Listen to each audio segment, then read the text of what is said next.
नमस्कार, आप देख रहे हैं 9 भारत समाचार।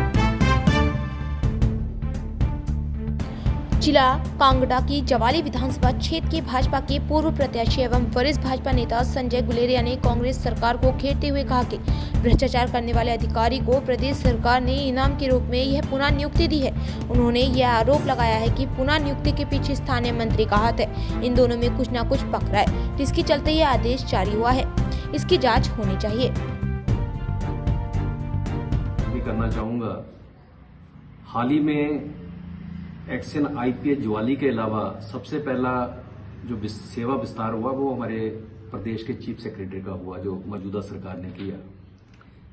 आप बुद्धिजीवी वर्ग से संबंध रखते हैं, आप मेरे साथ सहमत होंगे कि एक्सटेंशन सरकारें देती हैं प्रदेश में भी और देश में भी, लेकिन उसमें जहां तक मेरी जानकारी है, जितने भी अधिकारी जो एक्सेप्शनल जिनका रिकॉर्ड होता है, जिन्होंने देश या प्रदेश के लिए कोई एक्स्ट्रा ऑर्डिनरी चीजें की होती हैं, उनको सेवा विस्तार मिलता है और मिलना भी चाहिए। अगर मैं चीफ सेक्रेटरी महोदय की बात करूं तो जो प्रदेश की आर्थिक स्थिति है, जिसको कि आपके माध्यम से दिन रात उजागर किया जाता है कि कभी भी फाइनेंशियल इमरजेंसी लग सकती है, तो उनमें ऐसी क्या खूबी थी कि उनको सेवा विस्तार कर दिया। लेकिन आपके प्रश्न के ऊपर आता हूं, जो हमारे यहाँ के एक्शन ज्वाली के जिनको सेवा विस्तार दिया गया आईपीएच के, मैं तो बड़ा हैरान हूं। पिछले चंद महीनों से, अगर मैं बिल्कुल एग्जैक्ट डेट की बात करूं तो दिसंबर माह में एक एक्टिविस्ट हैं नूरपुर से, जिन्होंने उनके ऊपर बड़े गंभीर आरोप लगाए हैं और यहां तक कि सीबीसी में भी उनका ये भ्रष्टाचार का मामला वहां पे रजिस्टर्ड हो चुका है। लेकिन उस मामले में एक्शन महोदय की तरफ से कोई प्रतिक्रिया या उसका खंडन नहीं किया गया। और जब आज उनका सेवा विस्तार तो नहीं कहूंगा, उनको एक नए तरीके से कंसल्टेंट के रूप में सरकार ने उनको नियुक्ति दे दी है।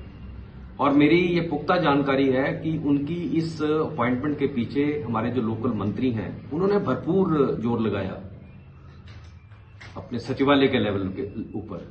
इसका मतलब कि एक्शन और मंत्री का कुछ आपस में तो जरूर पक रहा है, उनको जरूर कुछ ना कुछ फायदा होता होगा। नहीं तो सैकड़ों अधिकारी जो प्रतीक्षा कर रहे थे कि 31 मार्च को जब बहुत से अधिकारी रिटायर होंगे तो हमारा नंबर भी बतौर एक्शन आएगा।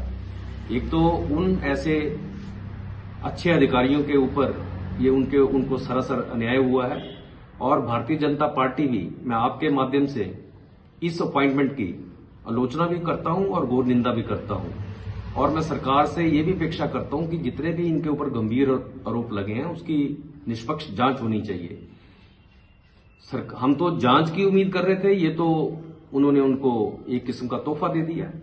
और मैं पुनः दोहराना चाहता हूं कि इस अपॉइंटमेंट के पीछे हमारे लोकल मंत्री जी ने भरपूर जोर लगाया और 4-5 दिन मेरी ये भी जानकारी है कि ये अधिकारी शिमला में उनके साथ था।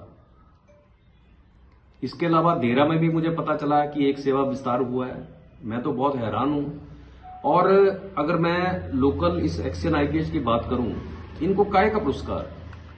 कोटला बेल्ट में जिस तरह से जनता पिछली गर्मियों में त्राही हुई और आज तक सर्दियां होने के बावजूद वहां पे पानी की पूर्ति नहीं थी, 15 दिन तक पानी नहीं आता। नगरोटा सूरिया बेल्ट में पानी की गंभीर समस्या, काहे का नाम? मुझे लगता है कि ऐसे अधिकारियों को तो कोई सजा देनी चाहिए। ये तो बड़ी शर्म की बात है। अगर बात करें तो जो आदेश एक्शन के जारी हुए हैं, उनमें उनको नियुक्ति पुनः जारी रखी गई।